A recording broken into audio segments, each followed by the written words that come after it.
ആക്രമണത്തിൽ യുവതി കൊല്ലപ്പെട്ട കൊമ്പൻപാറ മേഖലയിൽ വന്യജീവി ആക്രമണം രൂക്ഷമാണ് എന്ന് ഞങ്ങളുടെ ബ്യൂറോ റിപ്പോർട്ട് ചെയ്യുന്നു.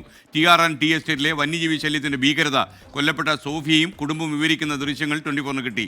ആനകളുടെ മുമ്പിൽ നിന്ന് രക്ഷപ്പെട്ട കാര്യങ്ങളാണ് ഇവർ പറയുന്നത്.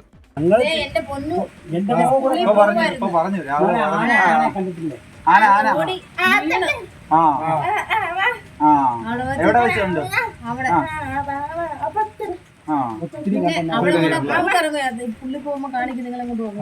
ആന നേരെ വരുവോ, കൊച്ചു വീണ് ആന പേടിച്ചോണ്ട്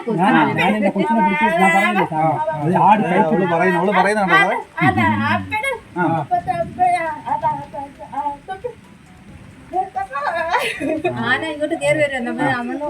ആനയോട് പറഞ്ഞെന്ന് നിന്റെ അടുത്ത് പതുക്കെ പോ, നമുക്കെന്ന് രണ്ടുപേരും സ്കൂളിൽ നിന്ന് വരുവായിരുന്നു. അയ്യോ എല്ലാം അപ്പുറത്തെ പിള്ളേരും കണ്ടിട്ടുണ്ട്, ആ ചേട്ടനെല്ലാം കണ്ടിട്ടുണ്ട്. മുണ്ടക്കയത്ത് നിന്ന് രാഹുൽ വിജയൻ തത്സമയം ചെയ്യുന്നു. രാഹുൽ വിജയൻ, യഥാർത്ഥത്തിൽ ഈ കാട്ടാന ഭീഷണിയൊന്നും നമുക്ക് പ്രതിരോധിക്കാൻ കഴിഞ്ഞില്ല, ഒരു ജീവൻ നഷ്ടമായി.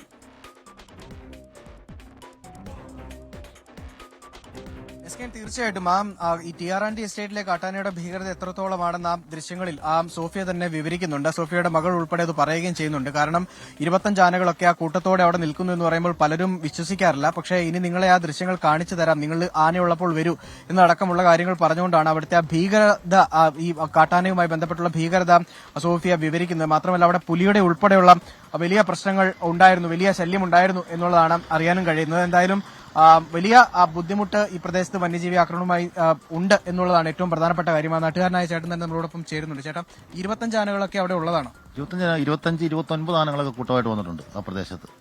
ഇപ്പൊ ഇത് അന്നേരമെല്ലാം ഞങ്ങളിത് കൃത്യമായിട്ടും ഉദ്യോഗസ്ഥന്മാരെ അറിയിക്കുകയും മറ്റു കാര്യങ്ങളെല്ലാം ചെയ്തുകൊണ്ടിരുന്നതാണ്. പക്ഷെ അവരുടെ ഭാഗത്തു നിന്ന് ഒരു നടപടിയും ഈ ആനയെ കൂട്ടമായിട്ട് കാട്ടിലേക്ക് തന്നെ കയറ്റി വിടുന്നതിനുള്ള ഒരു മാർഗവും ഈ ഫോറസ്റ്റ് ഉദ്യോഗസ്ഥന്മാർ സ്വീകരിച്ചിട്ടില്ല. അതാണ് അവിടുത്തെ കാര്യം.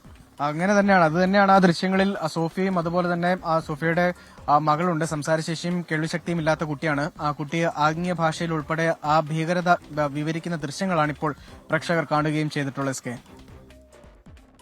എന്തായാലും സങ്കടകരമായ കാര്യമാണ്. അവർ ആനയെ കണ്ട് ഓടിയതുമൊക്കെ തന്നെ ഇത്രയും രസകരമായിട്ട് വിവരിച്ചു കഴിഞ്ഞ് അതേ ആൾ തന്നെ മരണത്തിന് കീഴടങ്ങേണ്ടി വരിക, ആനയുടെ അക്രമത്തിൽ കൊല്ലപ്പെടുക. ഇല്ലാത്ത വിധി വൈപരീത്യമാണ് എന്ന് നമ്മൾ പറയുന്നു. ഇപ്പോൾ സമയം